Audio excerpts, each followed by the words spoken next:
Hey folks, how you doing, my friends? It's Matthew Street and welcome to my channel. I really appreciate you being here.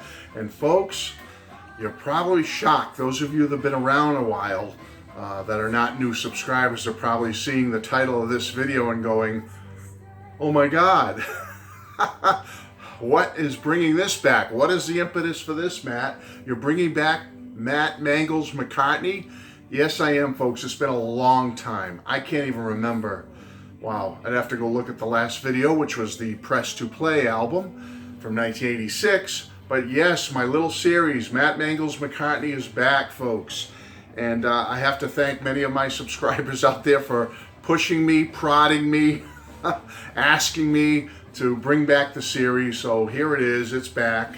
Again, I'll try to keep up with it on a more regular basis than I have been.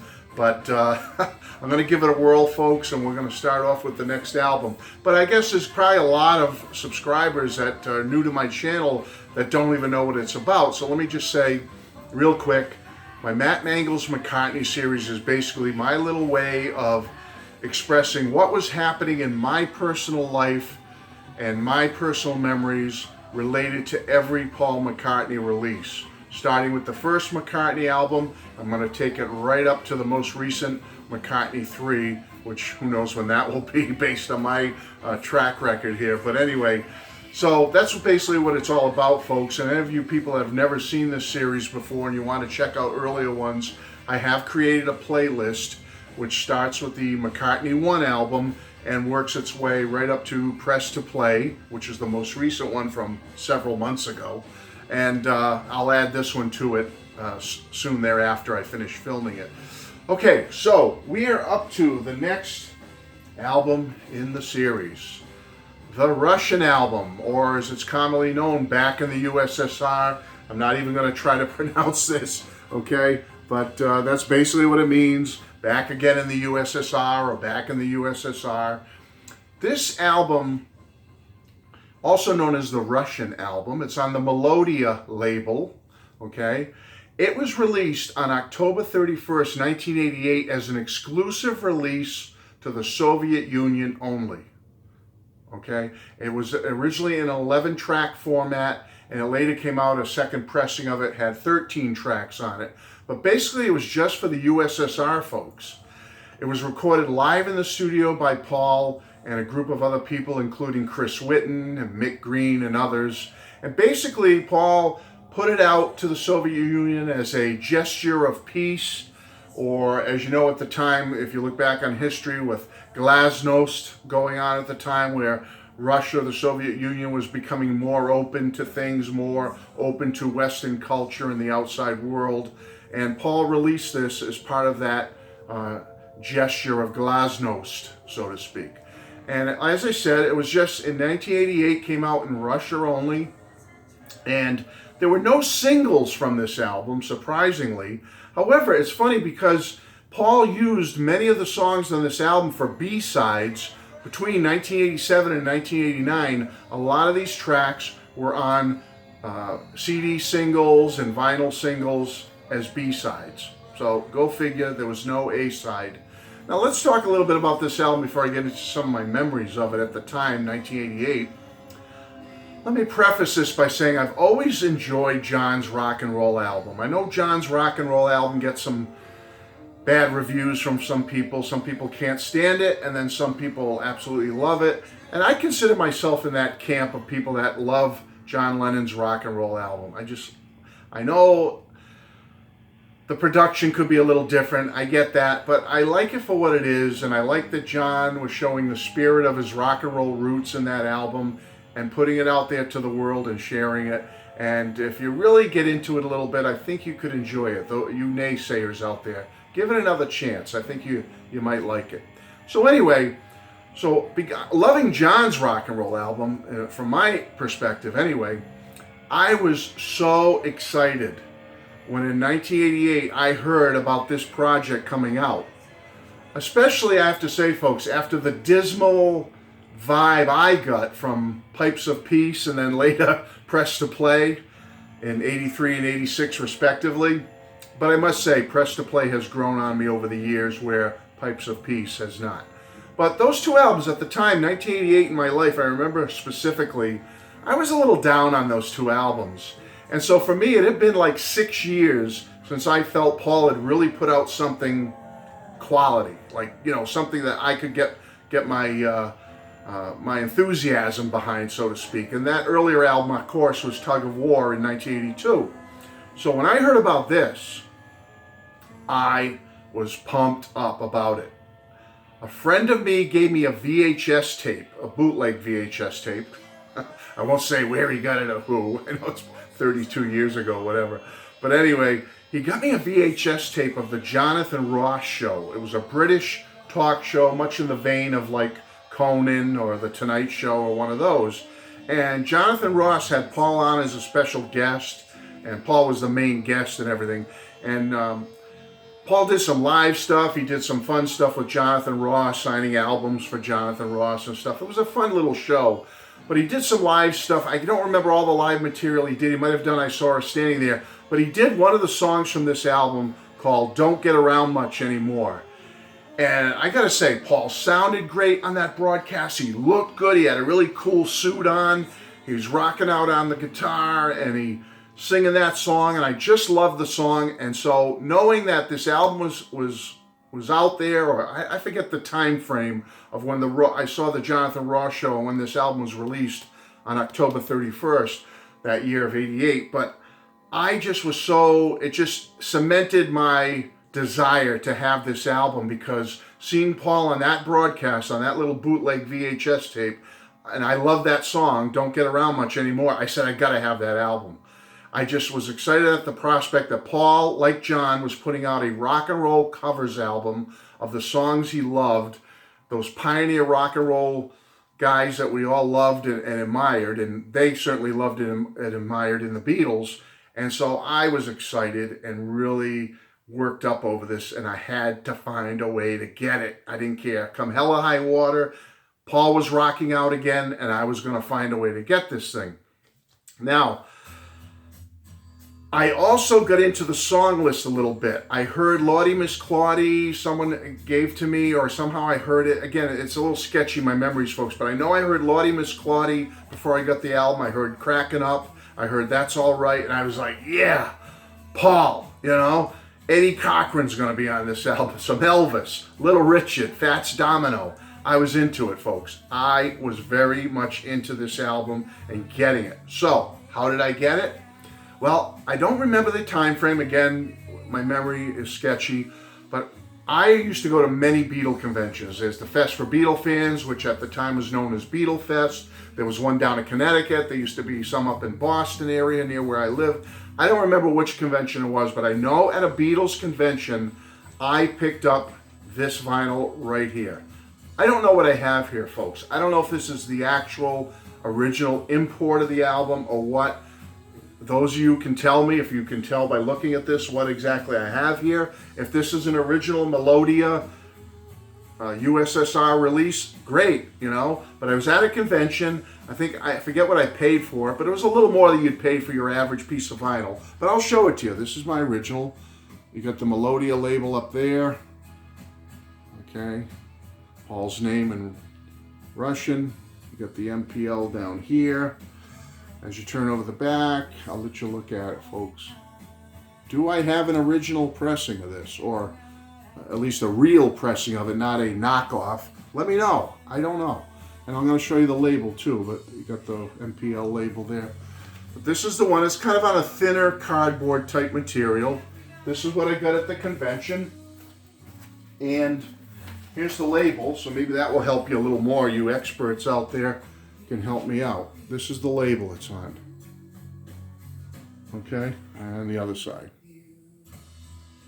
So you tell me, folks. I mean, I'm hoping it's an actual Russian import that came over from the USSR, and I happened to pick one up at that convention way back in the late 80s. I hope so. But if it's not, no big deal. It's just sentimental to me that I really wanted this album, and I was so excited and pumped up when I got to that convention and saw this for sale. I grabbed it. I was so excited to have the whole entire album personally that I could play whenever I wanted. So I grabbed this, and then the first CD I got of it was around that same time period. It's very, like I said, fuzzy, my memory. But was it at a convention or somewhere else? But I got this I know this CD for sure is a knockoff, is a bootleg or something. It is numbered, though. I got this CD. And the interesting thing about this is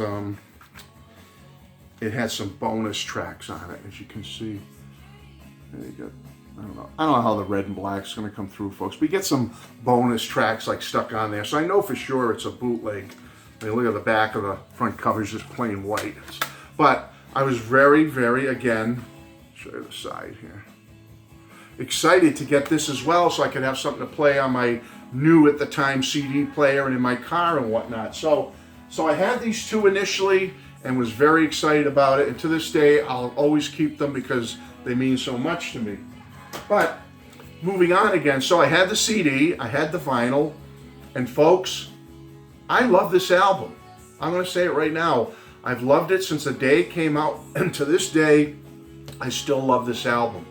Now, you have to understand, there's a lot of naysayers out there who say, nah, Run Devil Run is much better, this album's not that good. I respect that. I respect people who like Run Devil Run better, and I must tell you, I love Run Devil Run as well. It's right up there with this one for me. I love both of them, okay? But I understand the naysayers who like that one better than this one. But let me say this, you gotta understand the time. When this came out, there was no Run Devil Run. It didn't exist. We didn't have this to compare to something else or whatever. All we knew is that Paul, in my mind, had put out two kind of lackluster albums, and now in 1988, he's coming out with this thing, which rocked, in my opinion. I thought it was fabulous. The only exception on this album that I didn't like was Ain't That a Shame. I don't like his version of Ain't That a Shame at all. Okay, I really can't stand it. But everything else I love. And so I was very happy and pleased to see Paul getting back to his roots and doing this. And I must say that to this day, whenever I hear this album, it takes me back to my little fixer-upper house with Mrs. Street. We had just gotten married in 1985, as you remember from my Press to Play video. My son was born in 86, and I told you in that video that that album reminds me of my firstborn because he was born in 1986.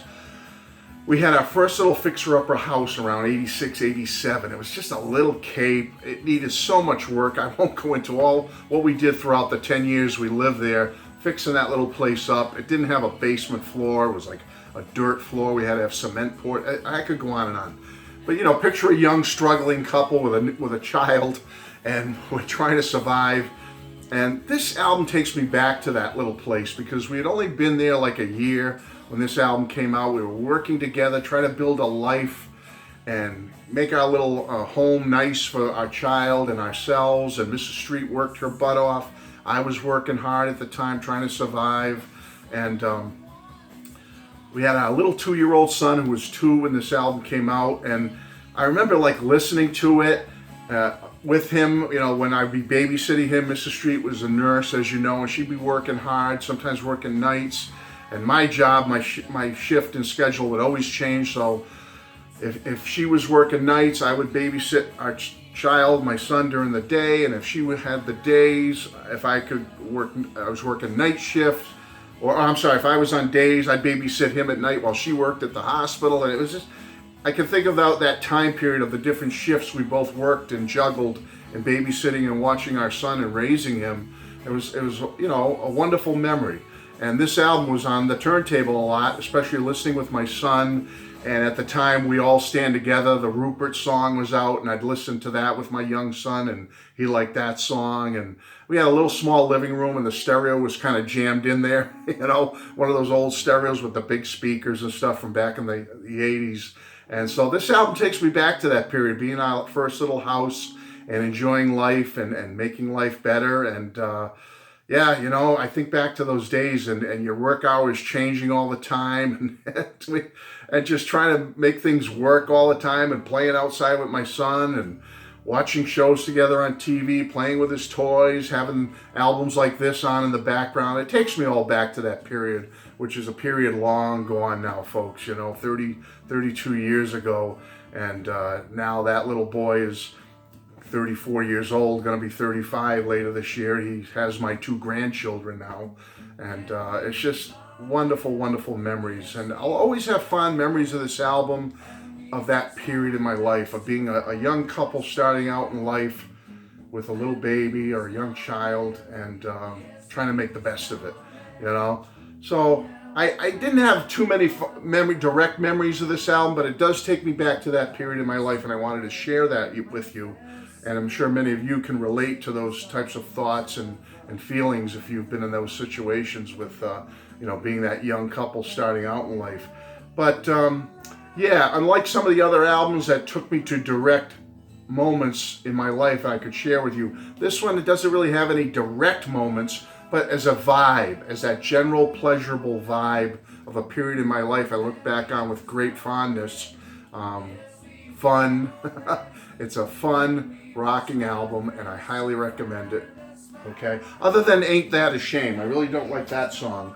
But that's it, folks. I just wanted to share that with you, give you a couple little stats about it. It did come out later. An official CD eventually came out internationally. The rest of the world got this, finally, and they put Paul McCartney on it instead of spelling it in Russian, and there you go. And it had 14 tracks on it, so you got more songs on it. It's more complete, it's more official, and this came out October 29th, 1991. It didn't do too well, though, on the charts, I have to say. I think it made like low 60s in the UK, and it didn't even crack the top 100 in the United States. But, you know, it's a good album, folks. And they just, you can get it on remastered vinyl now, and colored vinyl, black or yellow, I believe, from Paul's website. I don't have that yet. I hope to get the limited edition yellow at some point. But it's, you know, it's a great fun album, and I have to say, folks, I do throw it on occasion and enjoy it and garner a lot of pleasure and fond memories from it. So, hey, the Russian album, check it out.